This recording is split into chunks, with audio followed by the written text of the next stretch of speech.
Hi everyone. So உங்களுக்கு நான் ஒரு குட் நியூஸ் கொண்டு வந்திருக்கேன். கேட்போமா? ஏசாயா 64:4. தேவனே, உமக்கு காத்திருக்கிறவர்களுக்கு நீர் செய்பவைகளை நீரே அல்லாமல் உலக தோற்றம் முதற்கொண்டு ஒருவரும் கேட்டதுமில்லை, செவியால் உணர்ந்ததும் இல்லை, அவைகளை கண்டதும் இல்லை அப்படின்னு சொல்லி வேத சொல்லுது. இதுக்கு அர்த்தம் என்ன தெரியுமா?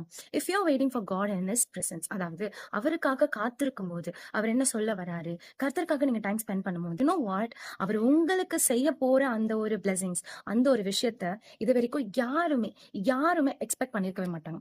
Trust me. ஒரு குட் எக்ஸாம்பிள் சொல்லலாம். நான் ஒரு ஆவரேஜான ஸ்டூடெண்ட். ஓகேவா? ஒரு ஒரு ஆவரேஜான ஸ்டூடெண்ட். ஓரளவுக்கு படிப்பேன். Third year was the time. Like I spend most of my time to God. ஓகேவா? ஸோ அப்போ நான் வந்துட்டு நல்லா கர்த்தருக்காக நான் காத்திருந்தேன். ரொம்ப அவருக்காக நான் வெயிட் பண்ணுவேன். இப்பதான் சபா பேசுவாரு, இன்னைக்கு என்ன சொல்லுவாரு, அந்த மாதிரி வெயிட் பண்ணிட்டே இருப்பேன். ஸோ அப்படி இருக்கும்போது நான் எக்ஸ்பெக்ட் பண்ணவே இல்லை. பாஸ் ஆனா போதும்னு எக்ஸ்பெக்ட் பண்ணேன். எக்ஸாம் டேஸ் அப்போலாம் ரொம்ப ஒரு மாதிரி ட்ராமடைஸ்டா இருந்தேன். எனக்குலாம் எதுவுமே ஞாபகம் இல்ல. படிக்கல. தேர்ட் இயர்ல பெருசா எதுவும் படிக்கல. ஸோ இந்த மாதிரிலாம் இருந்துச்சு. அப்படி இருக்கும்போது கர்த்தருக்கு காத்திருந்தேன் இல்லையா, அந்த ஒரு காரியத்துக்காக யாருமே எக்ஸ்பெக்ட் பண்ணல. லிட்ரலா என் பேரண்ட்ஸ் கூட எக்ஸ்பெக்ட் பண்ணல. அந்த அளவுக்கு God made a miracle. Third இயரோட டாப்பரா என்ன மாத்தினாரு எங்க காலேஜ்ல.